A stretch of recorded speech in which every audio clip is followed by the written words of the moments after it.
Bonjour à tous. J'espère que vous avez passé une bonne journée, un beau jour de sabbat. Comme a dit notre frère, une journée bénie aujourd'hui. Une journée où on a senti sa paix, n'est-ce pas? Avez-vous senti la paix de Dieu? Avec tous les frères ensemble, les fraternités avec les sœurs et les frères, c'est merveilleux. Ce soir, le message, c'est un long titre que j'ai mis. Le message du quatrième ange de l'Apocalypse, les 144 000. Et entre parenthèses, l'accomplissement de l'Évangile éternel. On entend beaucoup de choses sur les 144 000, n'est-ce pas? Donc, ce soir, ce qu'on va voir, c'est quoi le message du quatrième ange? Parce que là, dans notre camp, le titre, c'était le message des trois anges. Mais on parle aussi d'un autre ange qui vient après, que souvent certains vont appeler le message du quatrième ange. On va voir de quoi il en retourne. Et aussi, on va parler de qui sont les 144 000. Ça va être le principal sujet. Pas tant sur le nombre, mais plutôt sur la qualité ou qui ils vont être, ces gens-là. On sait que c'est ceux qui vont être vivants au retour de Jésus. Et on va aussi voir qu'est-ce que l'Évangile éternel. Puis on va aussi se demander, est-ce que l'Évangile s'est terminé à la croix? Ah, mon micro est fermé. OK, merci. Je ne comprenais pas tes gestes. Hop, je l'ai fermé complètement, là. OK, comme ça va aller mieux? Oui. Vous m'entendez? Oui. Ah, super. Donc, on va aussi se poser la question, est-ce que l'Évangile s'est terminé à la croix? Est-ce que tout a pris fin à la croix pour l'Évangile? Ou est-ce qu'il y a encore d'autres choses à venir? On va se poser la question. Donc, on va commencer par voir ce que dit le quatrième ange. Donc, les trois anges, le message des trois anges était dans quel chapitre? Apocalypse 14. C'est ce qu'on a étudié surtout hier, puis ce matin avec le sceau de Dieu. Donc, maintenant, le message du quatrième ange se trouve dans un autre chapitre, un peu plus loin dans l'Apocalypse. C'est pour ça qu'on dit que c'est le quatrième ange, parce qu'il vient après. C'est le chapitre 18. Il est dit, « Après cela, je vis descendre du ciel un autre ange qui avait une grande autorité, et la terre fut éclairée de sa gloire. » On se rappelle qu'un ange, c'est un message. Et nous sommes appelés à être les messagers pour amener ce message-là au monde, n'est-ce pas? Puis ici, on nous parle d'un autre ange. Mais qu'est-ce que ça implique, un autre ange? Ça implique qu'il y en avait d'autres, il y en avait au moins un autre avant. S'il y en a un autre, hein? Un autre ange, ça veut dire qu'il y en avait avant. Et comment est-il décrit, cet autre ange? Il a une grande autorité. Une grande autorité. Puis au verset 2, au verset suivant, il est dit, « Il cria d'une voix forte, disant, « Elle est tombée, Babylone la grande. Elle est devenue une habitation de démons, un repère de tout esprit impur, un repère de tout oiseau impur et odieux. » Comment est-il décrit, cet autre ange? Bien, il a une grande autorité, puis il crie d'une voix forte. Est-ce qu'on peut trouver dans le livre de l'Apocalypse d'autres références à cet autre ange qui descend avec puissance et une voix forte? Si vous regardez dans l'Apocalypse, vous commencez à regarder tous les versets de chapitre 1 à 6, vous ne verrez pas de référence à un autre ange. Ah, mais quand on arrive au chapitre 7, oui, il y a une référence à un autre ange. On va aller voir s'il y a une similitude. Chapitre 7, versets 1 et 2. « Après cela, je vis 4 anges debout aux 4 coins de la terre. » On l'a lu ce matin, hein? « Ils retenaient les 4 vents de la terre afin qu'il ne soufflât point de vent sur la terre, ni sur la mer, ni sur aucun arbre. » Et ensuite, « Et je vis un autre ange qui montait du côté du soleil levant et qui tenait le sceau du Dieu vivant. Il cria d'une voix forte aux 4 anges à qui avait été donné de faire du mal à la terre, à la mer, et il dit, on va s'arrêter là. Donc, le verset 1 nous disait 4 anges. On sait que c'est les 4 anges qui retiennent les 4 vents. Jusqu'à temps qu'il arrive quelque chose, on a vu ce matin, c'était jusqu'à temps que Dieu ait marqué de son sceau son peuple. Quand son peuple va être marqué d'un sceau, les 4 anges vont être relâchés et c'est là que les temps de troubles vont arriver, ils vont se déchaîner sur la planète. comme jamais auparavant. Puis au verset 2, qu'est-ce qu'on voit? C'est le premier passage dans l'Apocalypse qui parle d'un autre ange qui crie avec force. Puis il vient après les 4 anges du verset 1. Puis quel est le travail de cet ange? Qu'est-ce qu'il fait? Bien, il tenait le sceau du Dieu vivant. Son travail, c'est un travail de sceller. C'est d'un ange qui scelle. Un autre ange, c'est un ange qui scelle. Puis il a le sceau du Dieu vivant. Puis dans Apocalypse 18, tantôt, qu'est-ce qu'on avait vu? Nous avons vu que l'ange crie avec une voix forte aussi. Ce sont les mêmes caractéristiques que dans le chapitre 7, chapitre 18, chapitre 7. Un autre ange qui crie avec une voix forte. On doit comparer les textes pour voir les similitudes. Donc, c'est le même ange dont on parle. Donc, on peut conclure que le message du 4e ange, chapitre 18, qu'on a dit que c'est le message du 4e ange, ou un ange qui vient après, mais c'est le message d'un ange qui scelle. Puis voyons ce qu'il dit maintenant au verset 3. Et il dit, « Ne faites point de mal à la terre, ni à la mer, ni aux arbres, jusqu'à ce que nous ayons marqué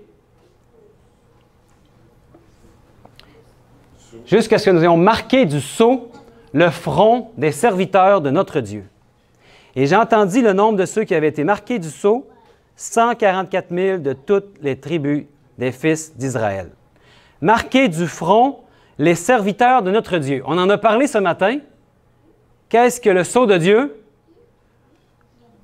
On a vu que c'était qu'on trouvait dans sa loi toutes les caractéristiques d'un sceau. Vous vous souvenez des 3 éléments essentiels? On les trouvait dans la loi de Dieu, dans le 4e commandement. Parce qu'on avait là-dedans le nom du législateur, l'Éternel. On avait son titre, sa position. Il est le Créateur. C'est lui qui a fait le ciel, la terre, la mer et les sources d'eau. Tout ça, c'est son territoire. Les 3 éléments essentiels d'un sceau, pour être légal, sont là. Dans sa loi, il a mis son sceau. Et on avait compris que le 4e commandement du sabbat était le sceau de Dieu. Donc, qu'est-ce que le sceau de Dieu, le sabbat, nous enseigne? Qu'est-ce qui nous enseigne le sceau de Dieu du sabbat? Bien, qu'on a un Dieu créateur. Parce que quand on se repose le jour du sabbat, comme on a fait aujourd'hui, quand on adore notre Dieu cette journée-là, bien, on entre plus parfaitement dans une bonne compréhension que c'est lui notre créateur. Parce qu'en 6 jours, il a tout créé, puis 7e jour, il s'est reposé. Aujourd'hui, c'est le 7e jour. On l'a vu ce matin. Il s'est reposé. Mais on a vu que Dieu n'a pas besoin de se reposer. Mais il voulait entrer dans une relation d'amour avec nous. Le sabbat, c'est, on a dit, comme un rendez-vous d'amour avec son peuple. Alors, qu'est-ce que le sabbat nous enseigne? Le repos. Le repos de quoi pour nous? De nos œuvres? Non. Le repos du péché. Alors, qu'est-ce que le sceau veut dire également? Dans 2 Timothée 2,9, voyons quelles sont les paroles qui lui servent, ces paroles qui lui servent de sceau. Alors, ça, c'est le sabbat. Néanmoins, le solide fondement de Dieu reste debout, avec ces paroles qui lui servent de sceau. Le Seigneur connaît ceux qui lui appartiennent, et quiconque prononce le nom du Seigneur, qu'il s'éloigne de l'iniquité. Qu'il s'éloigne de l'iniquité. Ceux qui lui appartiennent s'éloignent du péché. L'iniquité, c'est le péché, n'est-ce pas? Le sceau est donc la victoire sur le péché. Ceux qui reçoivent le sceau s'éloignent de l'iniquité qui est le péché. Le sceau est mis sur ceux qui ont la victoire sur le péché. Mais par eux-mêmes, ils sont incapables. Savez-vous quelle est la clé pour rester debout? Oui, vous le savez, il est écrit dans le texte ici. Le solide fondement de Dieu reste debout. Savez-vous qui est le solide fondement de Dieu? L'unique Fils engendré de Dieu, Jésus-Christ, le Fils du Dieu vivant. C'est lui le solide fondement, il n'y en a pas d'autre. Il est même la pierre d'angle. Tu sais, quand on fait une construction, là, on met une pierre, la première, c'est la plus importante, il faut qu'elle soit bien placée. C'est sur elle que tout le reste de l'édifice va être construit. Le fondement de tout l'édifice de l'univers, c'est Jésus-Christ. C'est le seul fondement. Il est solide. Puis il représente la droiture. La droiture, comme en anglais, je l'ai dit, c'est righteousness, c'est vraiment la droiture. Christ est notre justice. Donc, Apocalypse 18, Apocalypse 7, on parle d'un ange qui scelle. Puis, il y a un autre texte où on peut trouver cette appellation, un autre ange. On l'a étudié hier, pendant la journée d'hier, dans le message du premier ange, dans Apocalypse 14, 6. Quelle est la première phrase du verset 6? Un autre ange qui crie d'une voix forte, lui aussi. Hein? Où trouve-t-on ce même mot? Dans le chapitre 7, dans le chapitre 18. C'est le même autre ange qui crie d'une voix forte. C'est encore l'ange qui scelle. Celui dont on parle depuis le début de ce camp, quand on parle du scellement, qui va venir juste avant la fin du temps de probation. Quand son peuple va être scellé, les événements vont se bousculer. Tout va s'effondrer. Donc, qu'est-ce qu'il apporte au verset 6? Un évangile éternel. Un évangile éternel. Donc, qu'est-ce que le sceau du peuple de Dieu? Que doivent-ils recevoir pour être scellés? Bien, ils doivent recevoir l'évangile éternel. C'est ce que cet autre ange amène. Il apporte un évangile éternel qui est la victoire sur le péché. C'est une merveilleuse connexion qu'on vient de faire ce soir. Parce que le repos, c'est les repos dans les œuvres de Dieu, c'est la victoire sur le péché. Puis qu'on a vu on a vu dans le texte de 2 Timothée, on nous parlait d'iniquité, de péché, le scellement à avoir avec sceller son peuple qui est victorieux sur le péché. Pas parce qu'ils sont capables d'y arriver, comme on l'a dit, mais parce que Christ vit en eux. C'est la seule manière d'avoir la victoire, parce que lui a eu la victoire totale sur tous les péchés. Amen. Et s'il vit en nous, s'il vit en moi, s'il vit en vous, bien, vous avez la victoire. Elle est pas possible ou probable ou peut-être, elle est assurée en Christ, la victoire. Amen. Il n'y a aucun doute à y avoir parce que lui a eu la victoire. Donc si c'est lui qui vit en vous, bien, il va avoir la victoire en vous. On va voir le début du chapitre 14. Parce que là, on a étudié le message des 3 anges à partir du verset 6, mais les 5 premiers versets sont vraiment très intéressants par rapport au sujet de ce soir. Il dit, « Je regardai, et voici, l'agneau se tenait sur la montagne de Sion, et avec lui 144 000 personnes qui avaient son nom et le nom de son Père écrit sur leur front. Et j'entendis du ciel une voix, comme un bruit de grosse eau, comme le bruit d'un grand tonnerre. Et la voix que j'entendis était comme celle de joueurs de harpe, jouant de leur harpe. Et ils chantaient un cantique nouveau devant le trône et devant les 4 êtres vivants et les vieillards. Et personne ne pouvait apprendre le cantique si ce n'est les 144 000 qui avaient été rachetés de la terre. Il y a quelque chose que seuls eux peuvent chanter parce qu'ils ont vécu une expérience unique. Donc, leur vie devient un chant. On va voir plus tard. Les 144 000, d'après le texte ici, portent 2 noms sur leur front. On avait dit ce matin qu'il y avait le nom de l'agneau, qui est Jésus, et le nom de son Père, l'Éternel.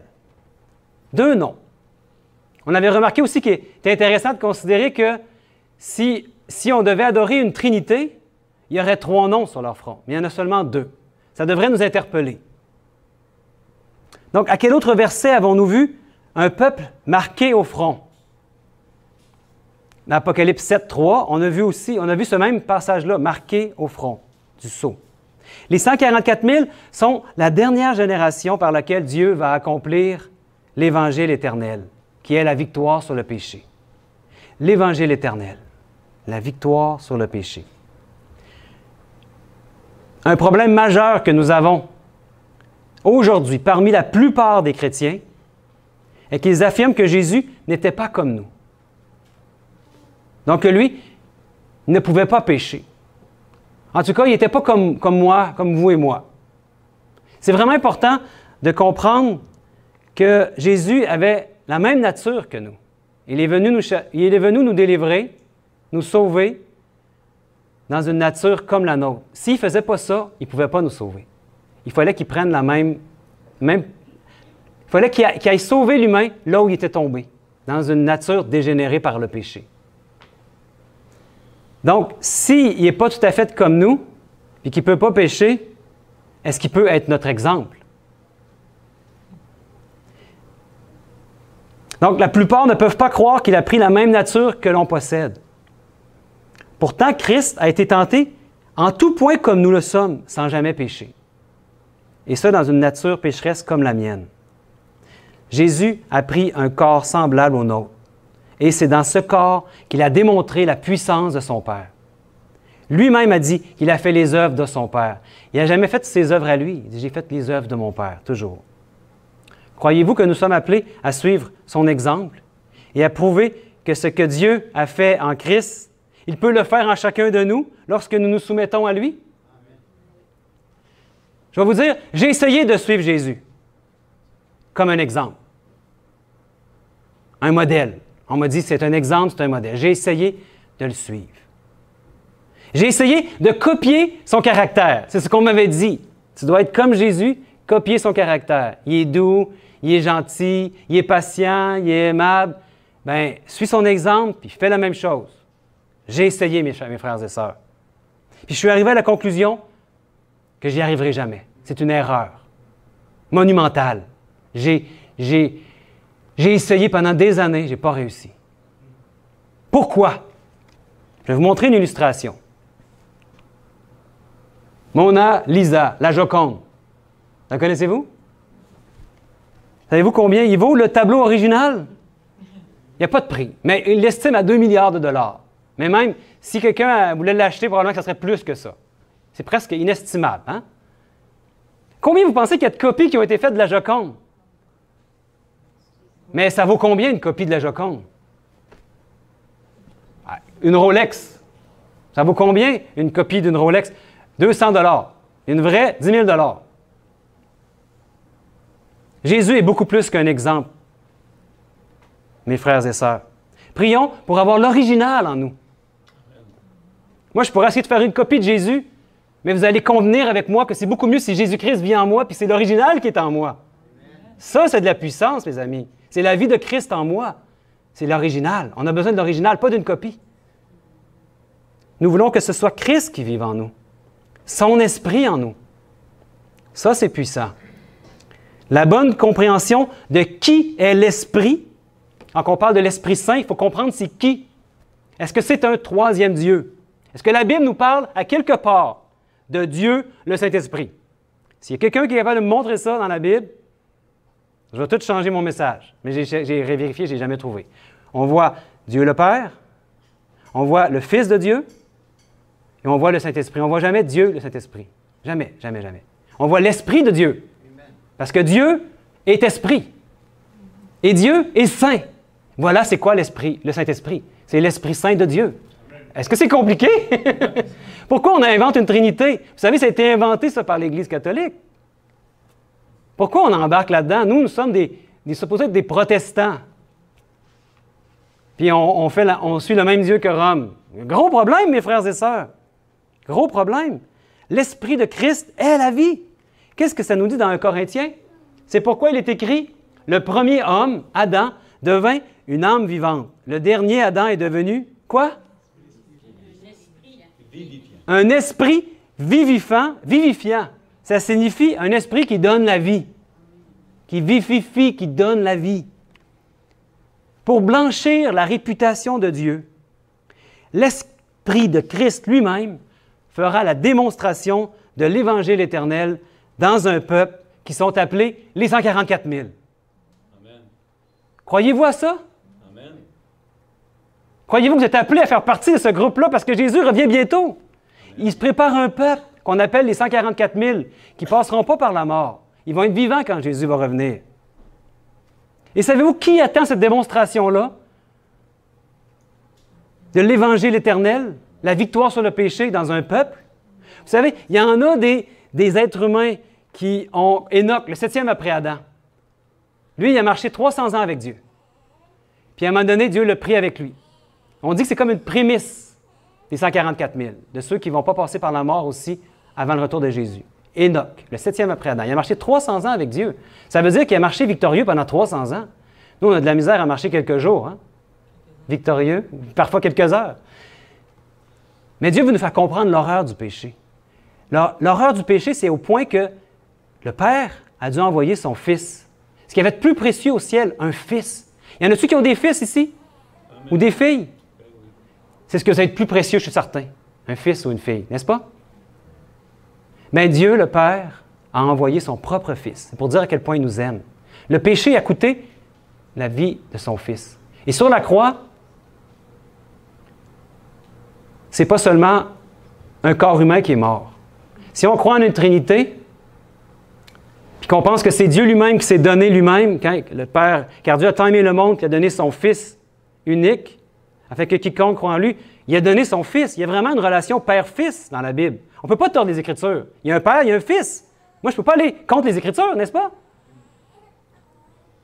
Mais sur la croix, ce n'est pas Dieu lui-même, c'est le Fils de Dieu qui est mort. C'est vraiment le Fils de Dieu, ce n'est pas un corps humain. Ce n'est pas un simple homme qui est mort. Mais il était juste pour Dieu de le ressusciter, de le ramener à la vie, parce que le Fils avait commis aucun péché. Il avait eu la victoire totale. Donc Dieu, le Père, l'a ramené à la vie. Et qui attend cette démonstration-là de l'Évangile éternel dans un peuple, la victoire sur le péché? Vous savez qui attend? Quand ça va être accompli, la fin viendra. Dieu aura accompli son plan. Aussi, la création attend-elle avec un ardent désir la révélation des fils, et on pourrait dire des filles de Dieu. Hein? Quand on dit des fils de Dieu, ça inclut tous les êtres humains. Il attend ça. La création, c'est qui ça? C'est l'univers tout entier. La Bible nous dit qu'on est comme en spectacle devant tous les autres mondes qui ont été créés. En tout cas, devant les anges. Ça, c'est certain. On est comme en spectacle. Et il regarde ce qui se passe sur la terre. Est-ce qu'il va y avoir enfin un peuple qui va accomplir l'Évangile éternel? Parce qu'ils vont être morts à eux-mêmes, à leur ego. Ils vont laisser Christ vivre en eux. Puis ce peuple-là va arriver à la maturité de Christ. Quelle est donc l'œuvre de Dieu actuellement? Produire une dernière génération d'hommes et de femmes qui gardent sa loi, qui ne pêchent plus. Même de manière inconsciente, comme Jésus. Il doit et il va démontrer que même les chrétiens ordinaires comme vous et moi peuvent avoir la victoire totale sur les péchés, sur tous les péchés, toutes nos faiblesses. Ce sera un véritable miracle. Si on essaye de faire ça par nous-mêmes, on n'y arrivera pas. Donc, c'est un miracle. C'est Dieu seulement qui peut le faire, qui peut l'accomplir dans un peuple. L'accomplissement de l'Évangile éternel. C'est ce que l'univers tout entier attend, la révélation des fils et des filles de Dieu. On est ses enfants, les êtres humains. Mais maintenant, il attend des fils et des filles. Vous savez, il y a un seul Fils unique. Nous avons été créés par Dieu. Jésus n'a pas été créé par Dieu. Il est sorti du Père. Il a été engendré, nous dit la Bible. On l'a vu, hein? Et nous avons transgressé la loi en Adam. Jésus est devenu le second Adam. Et maintenant, nous sommes en lui. Et nous avons été adoptés dans sa famille. Les anges ont été créés, Jésus a été engendré, nous avons été adoptés. Nous faisons partie de sa famille, tous les êtres humains comme enfants de Dieu. Et maintenant, il attend la révélation des fils et des filles de Dieu. Ils passeront avec le test avec succès, tout comme Job. Quel était le test de Job? Vous savez, Job, il était quelqu'un, la Bible nous dit, d'intègre, de fidèle à Dieu. Il avait beaucoup de possessions, il était riche. Il avait des troupeaux et énormément, il était riche. Il avait beaucoup de serviteurs. Puis en très peu de temps, il a perdu ses troupeaux. Ses serviteurs sont morts, même ses enfants sont morts. Là, même sa femme lui disait, ben, maudit Dieu, puis meurt. Il a passé au travers de difficultés terribles, mais sans jamais renier Dieu. Ce sera aussi le lot de ceux qui feront partie de la dernière génération. Dieu est prêt pour le défi. C'est son défi à lui. Hein? Dites pas que c'est votre défi à vous, parce que c'est impossible. C'est Dieu qui travaille dans notre cœur pour y arriver.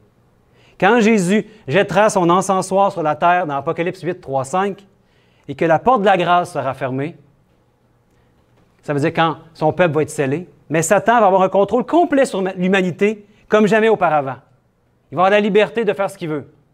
Là, les 4 vents vont être relâchés, les 4 vents de trouble et de guerre, comme jamais auparavant. Mais il pourra faire tout ce qu'il voudra, mais il y a une chose qu'il ne pourra pas faire. Savez-vous ce que c'est? Comme pour Job, il ne pourra pas toucher à sa vie. Il ne pourra pas toucher à la vie du peuple de Dieu. Quand la porte de la grâce sera fermée, la démonstration qu'un peuple peut avoir la victoire sur le péché sera complète. Le monde passera à travers des difficultés inimaginables. Son peuple criera nuit et jour vers Dieu, mais il semblera ne pas entendre.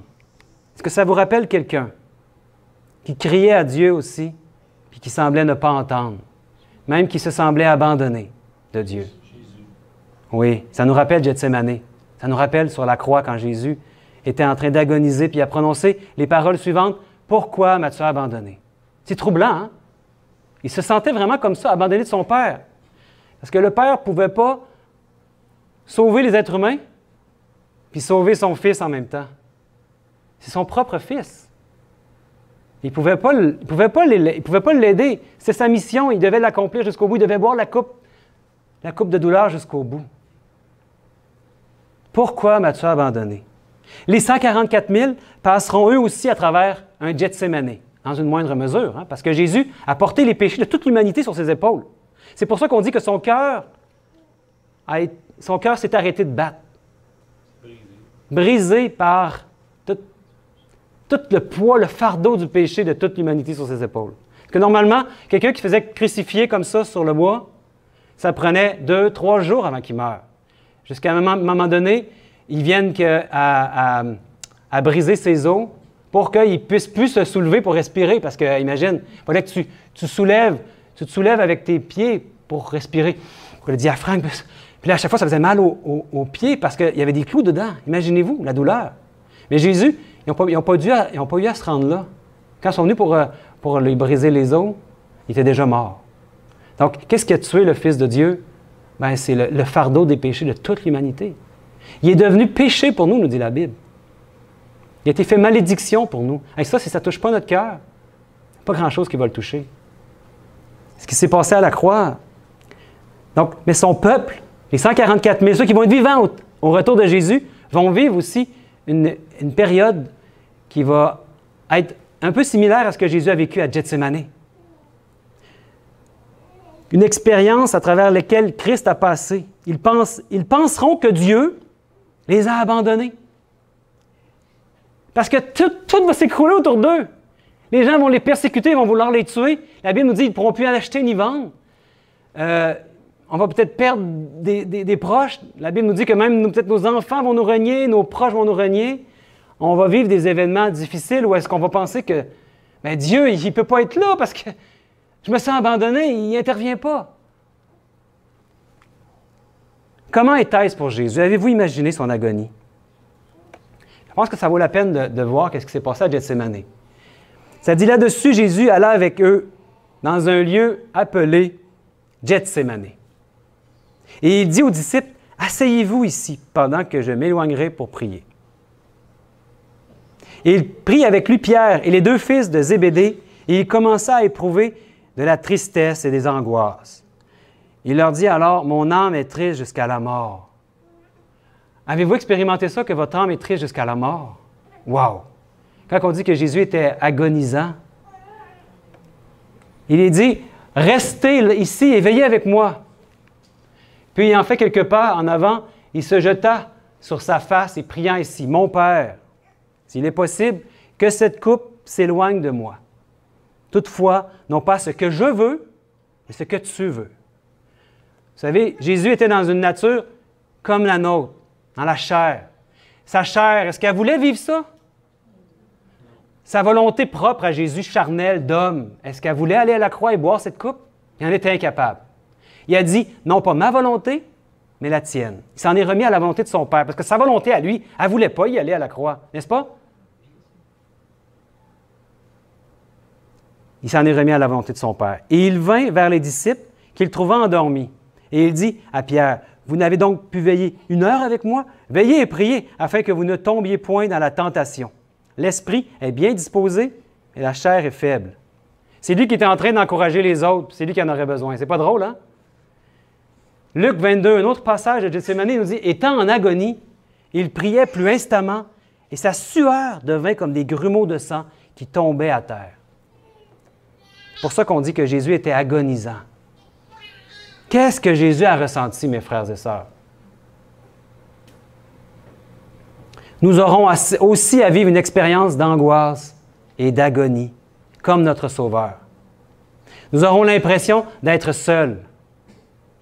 Allons-nous nous décourager et renier Dieu au moment de l'épreuve? Ou allons-nous avoir la réaction de Job? Les deux textes de Job ici qui nous montrent sa réaction. En tout cela, Job ne pécha point et n'attribua rien d'injuste à Dieu. Amen.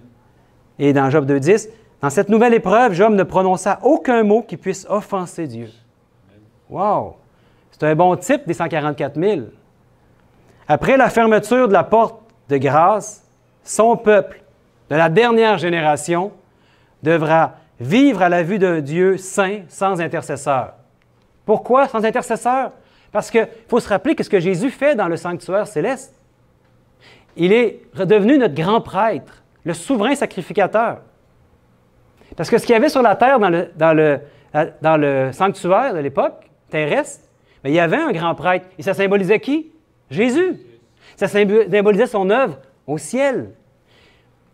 Puis on a vu que depuis 1844, il est entré après les 2300 soirs et matins, puis le sanctuaire sera purifié, il est rentré dans le temps de la purification du sanctuaire, du lieu très saint. Donc, quand il va sortir pour venir chercher son peuple, bien, on n'aura plus d'intercesseur.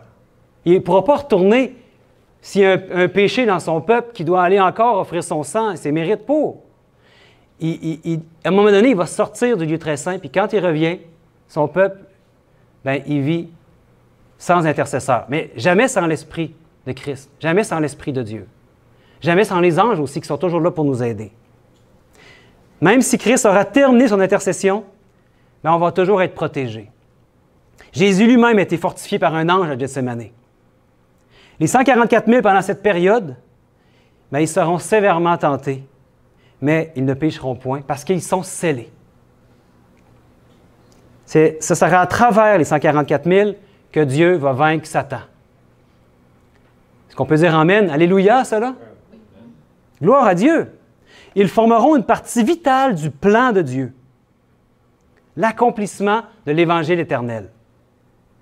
Ce sera la démonstration tant attendue que la puissance de l'Évangile en Jésus, elle peut aller jusqu'à donner la victoire à un peuple. Pas juste un individu cité là, un peuple complet va avoir la victoire. Il est dit dans Apocalypse 14, 12, c'est ici la persévérance ou la patience des saints qui gardent les commandements de Dieu et la foi de Jésus. Il est clair que les commandements de Dieu, à la fin, vont avoir une importance, on va devoir comprendre qu'est-ce que ça veut dire, les commandements de Dieu. Dieu va devoir mettre sa loi dans notre cœur, comme on l'a dit ce matin aussi. N'attendons pas pour qu'il le fasse, c'est maintenant. Puis n'ayons aucun doute que ce plan de Dieu pour la dernière génération va s'accomplir. C'est Dieu qui nous fortifie. Avec lui, nous n'avons rien à craindre. Car si Dieu est avec nous, mais qui sera contre nous? Son peuple aura à lutter contre des puissances invisibles. Mais ils auront la victoire parce que Jésus vit en eux par son esprit. Amen. Avant d'entrer dans le temps de trouble, chaque enfant de Dieu devra avoir confessé ses péchés afin qu'aucune tache ne vienne souiller son âme. Ne résistons plus. Ne remettons pas à plus tard. Dieu veut nous donner la victoire maintenant. Pourquoi on attendrait plus tard? Ah, je ne suis pas prêt maintenant, mais plus tard, je vais avoir la victoire. Si vous avez une lutte que vous menez dans votre vie de chrétien, contre quoi que ce soit, vous le savez, quelque chose n'est pas selon la volonté de Dieu. Il vous l'a mis présent dans votre conscience. Remettez ça à Dieu. Puis demandez que Christ vive en vous et qu'il y ait la victoire en vous. Attendez pas plus tard. C'est maintenant qu'il veut vous donner la victoire. En Jésus, elle est certaine, cette victoire. Il a eu la victoire dans une nature humaine comme la mienne. Alors, s'il vit en moi par son esprit, bien, il aura la victoire totale en moi et en nous tous. Amen. En Jésus et aux yeux de l'univers, nous serons considérés comme vierges. On l'a étudié ce matin dans la parabole, hein? Les 10 vierges.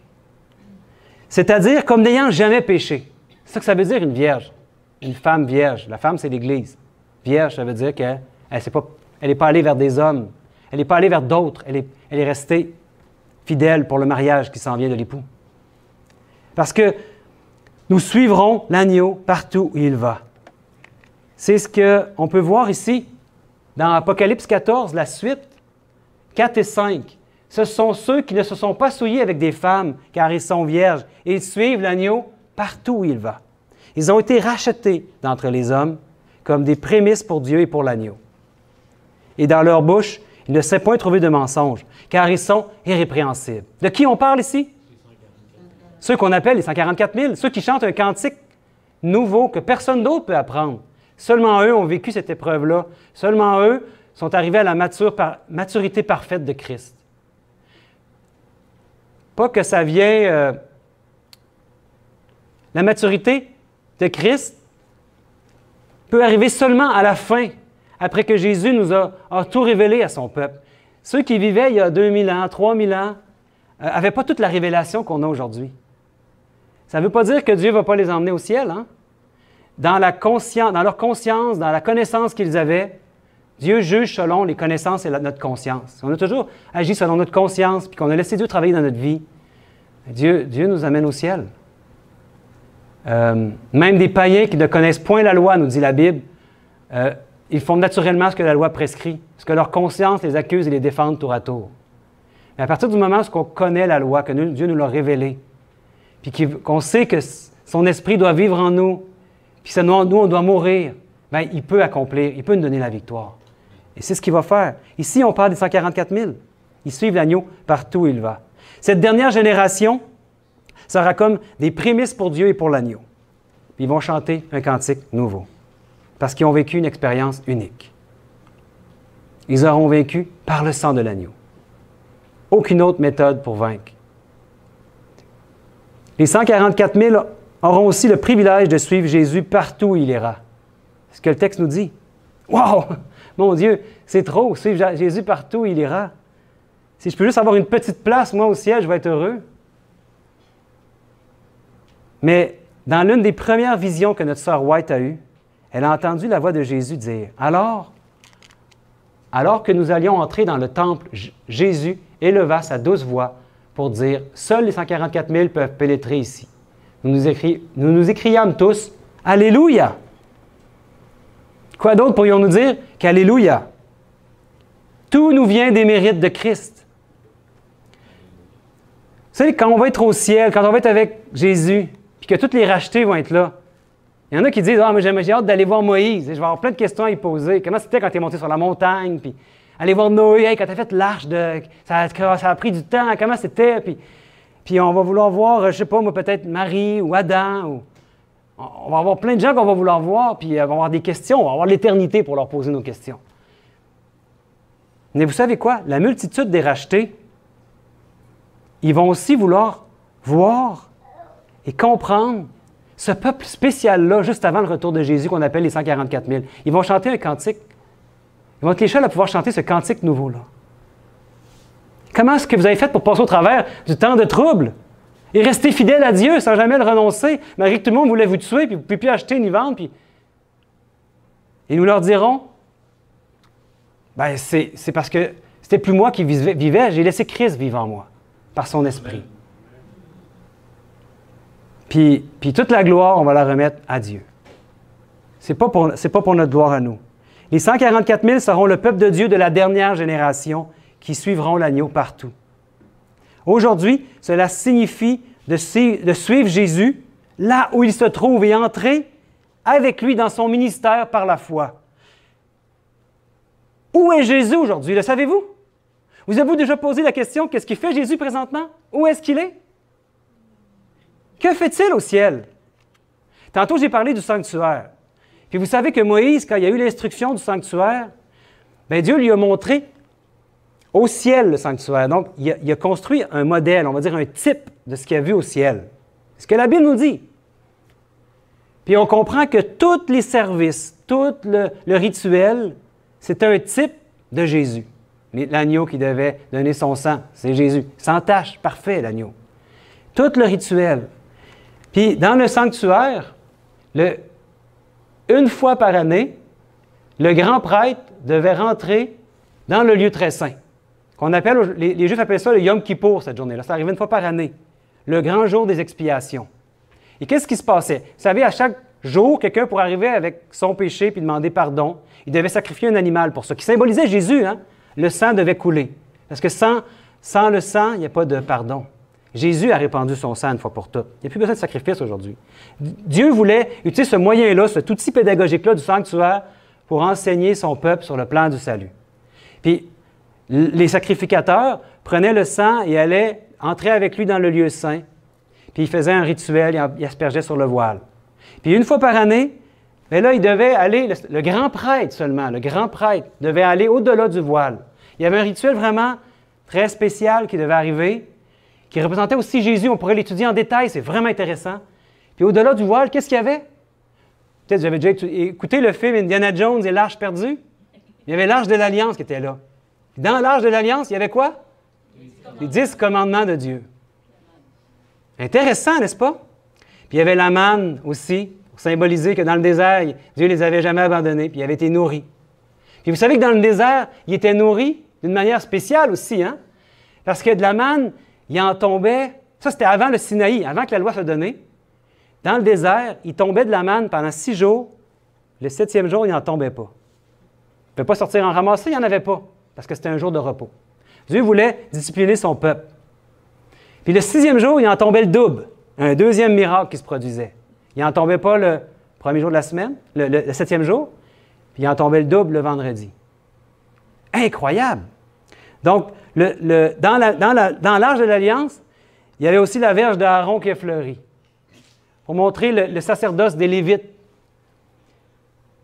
Jésus est ce saint sacerdoce. Et nous sommes appelés aussi à être des sacrificateurs pour lui, un peuple de sacrificateurs. Mais Jésus, c'est le souverain sacrificateur. Puis lui, il officie présentement dans le lieu très saint. On avait vu que, d'après les calculs qu'on avait faits de la prophétie, 2300 soirs et matins, le sanctuaire sera purifié, que d'après le décret d'Artaxerxès XVI en 457 avant Jésus-Christ, ça nous amenait de 1300 soirs plus loin à 1844. Ou est-ce que beaucoup pensaient à ce moment-là que Jésus allait revenir en 1844? Ils se sont trompés.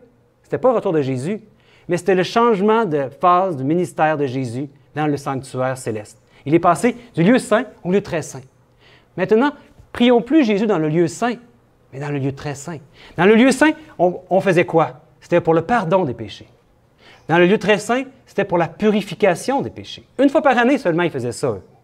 Maintenant, depuis 1844, nous sommes rentrés dans le jour antitypique des expiations. Ça veut dire que depuis 1844, Dieu est en train de purifier son temple des péchés. Et c'est quoi son temple? Bien, on sait que c'est nous. Nous sommes le temple de son esprit. Regardez, j'ai un texte ici pour vous. Ne savez-vous pas que vous êtes le temple de Dieu et que l'Esprit de Dieu habite en vous? Donc, c'est quoi qui veut purifier? C'est nous! Nous sommes le temple qui veut purifier. C'est une grande révélation. Moi, quand j'ai découvert ce message-là, j'en revenais pas. Bon Dieu, tu veux vraiment aller jusque-là avec un peuple au complet? Il n'a jamais réussi à faire ça, Dieu, d'amener un peuple à la purification des péchés. Puis, ça, c'est la maturité en Christ. Ça veut dire que c'est plus eux qui vivent, c'est Christ qui vit en eux. J'arrête pas de le dire, je le sais, mais c'est ça l'Évangile éternel. C'est ça l'Évangile, c'est ça qu'il veut accomplir. Et ils n'ont aucun doute qu'il va l'accomplir. Parce que les 144 000 vont avoir atteint la maturité parfaite de Christ.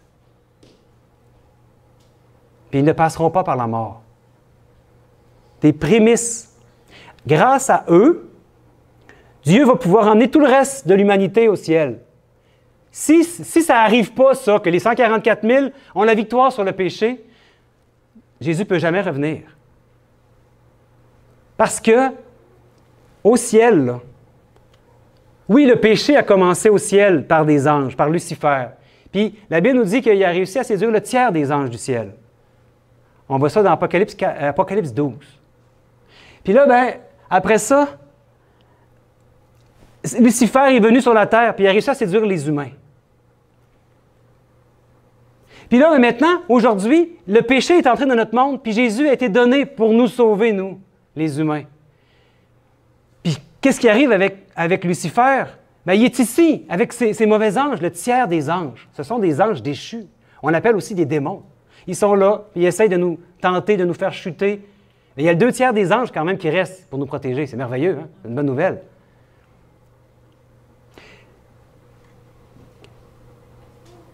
Mais ça veut dire que les anges, eux autres, là, au ciel, là, mais pour que Dieu amène cette gang d'humains-là dégénérés au ciel, ça leur prend comme une preuve que c'est possible pour ce peuple-là de vivre au ciel. Parce qu'au ciel, il n'y a pas de péché. Vous êtes d'accord? Dieu, il n'a jamais péché, n'est-ce pas? Les anges, les bons anges, est-ce qu'ils ont déjà péché? Non. Le péché, là, c'est pas anodin. C'est pour ça que Jésus a donné sa vie, mes frères et sœurs. Son sang a coulé à cause du péché. Puis nous vivons sous la grâce. Nous continuons à pécher. Puis là où le péché a abondé, la grâce a surabondé. Mais n'abusons pas de la grâce. Il va arriver un moment où est-ce que la démonstration doit être faite que ce peuple-là, les humains, ceux qui vont emmener au ciel, bien, ils sont capables de vivre sans péché. Puis s'ils sont arrivés à la maturité parfaite de Christ, bien, ils ont la victoire. C'est-à-dire que s'il ne réussit pas à le faire avec un peuple, il ne peut pas emmener les autres. Parce que les autres, eux autres, ne sont pas arrivés à la maturité parfaite de Christ. Ils sont allés avec les connaissances qu'ils avaient. Tu sais, avant, là, dans les années, je ne sais pas moi, 1500, mettons, la Bible, est-ce que les gens pouvaient la lire? Non, elle n'était pas disponible, la Bible. On a vraiment un privilège aujourd'hui d'avoir la Bible et de pouvoir la lire, n'est-ce pas? Le pire, c'est qu'on ne la lit pas bien souvent. Mais on l'a, la Bible, elle est en plein de langues, même sur nos téléphones, elle est partout. Bien, en 1500 quelques, là, l'imprimerie n'était pas encore inventée. Hein? C'est un petit peu après, quand Luther est arrivé, là, ça a été inventé. Là, ça a pu se propager. Luther l'a traduit en allemand, etc. Mais avant, c'était réservé aux moines, aux curés. Ils l'avaient, les autres, la Bible. Puis ils la gardaient pour eux jalousement. Il a fallu un moine comme Luther, hein, pour amener ses 95 thèses. Puis là, bien, essayer de réformer l'Église, ça va marcher. Mais la démonstration va être faite, mes frères et sœurs. Dans le ciel, eux autres, ils ne veulent pas que le péché revienne. Donc, ils ne veulent pas que Dieu amène une gang de pécheurs au ciel. C'est pour ça que les 144 000 sont l'accomplissement de l'Évangile éternel.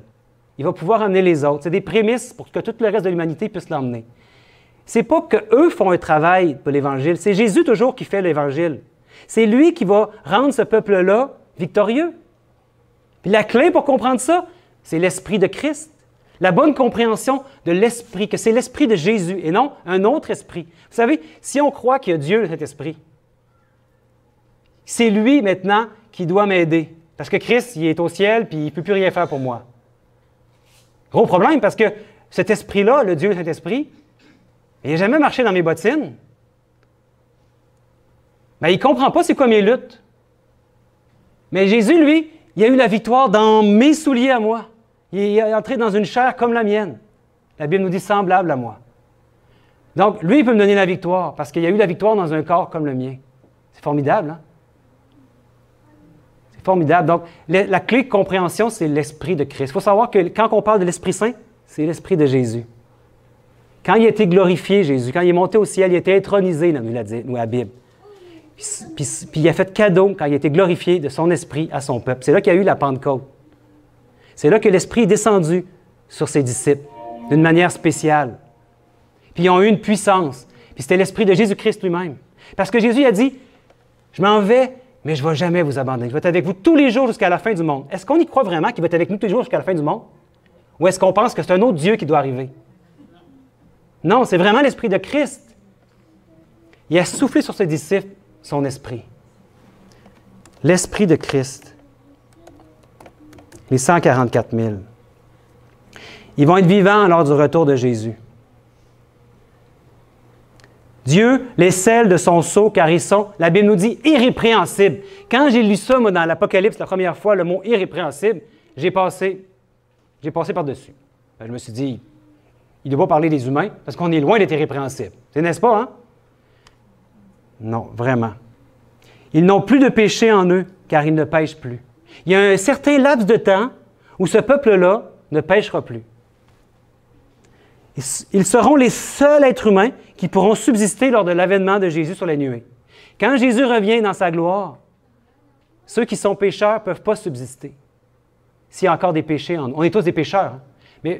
Mais si on est encore, si on n'est pas victorieux sur le péché, donc il ne nous a pas scellés, mais on ne pourra pas résister à son avènement. Mais jusqu'à la fin, ce peuple-là, j'espère que nous ferons tous partie, mais ils vont se demander toujours s'ils sont sans tâche. Jamais ils vont dire qu'ils sont sans péché. S'ils vont rencontrer quelqu'un qui dit « Hey, moi, je suis sans péché », ah bien, vous venez de faire un péché en disant ça. La Bible nous dit « Personne ne peut dire ça qui est sans péché ». Ce n'est pas quelque chose qui est pour votre gloire de toute façon. Parce que l'Évangile éternel, c'est beaucoup plus grand que moi ou Alain ou Sébastien ou Guy ou peu importe. L'Évangile éternel, c'est une question de blanchir la réputation de Dieu. Avez-vous imaginé? Wow! Sans tache, irrépréhensible. Mais jusqu'à la fin, ils ne sauront pas. On va voir un extrait de cette même vision de Mme White qu'elle a eue. Il est dit, « Alors tous les visages pâlirent, et ceux des méchants que Dieu avait rejetés devinrent noirs. Nous nous écriâmes tous, « Qui pourra subsister? Ma robe est-elle sans tache? » Les anges suspendirent leur chant. Et il y eut un instant de pénible silence, rompu par ces paroles de Jésus. Ceux qui ont purifié leurs mains et leur cœur pourront subsister. Ma grâce vous suffit. À ces paroles, nos visages s'illuminèrent et nos cœurs furent remplis d'allégresse. Les anges reprirent leur mélodie sur un ton plus élevé, tandis que la nuée se rapprochait davantage de la terre. Alors la trompette d'argent de Jésus se fit entendre, pendant qu'il descendait sur la nuée, enveloppé de flammes de feu.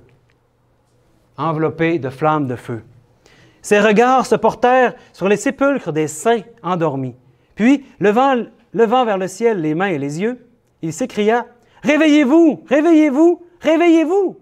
Vous qui dormez dans la poussière, et levez-vous! » Il y eut alors un grand tremblement de terre. Les tombeaux s'ouvrirent et les morts en Christ en sortirent revêtus d'immortalité. Les 144 000 s'écrièrent « Alléluia » en reconnaissant leurs amis dont ils avaient été séparés par la mort. Au même instant, nous fûmes tous changés et enlevés avec eux pour aller à la rencontre du Seigneur dans les airs.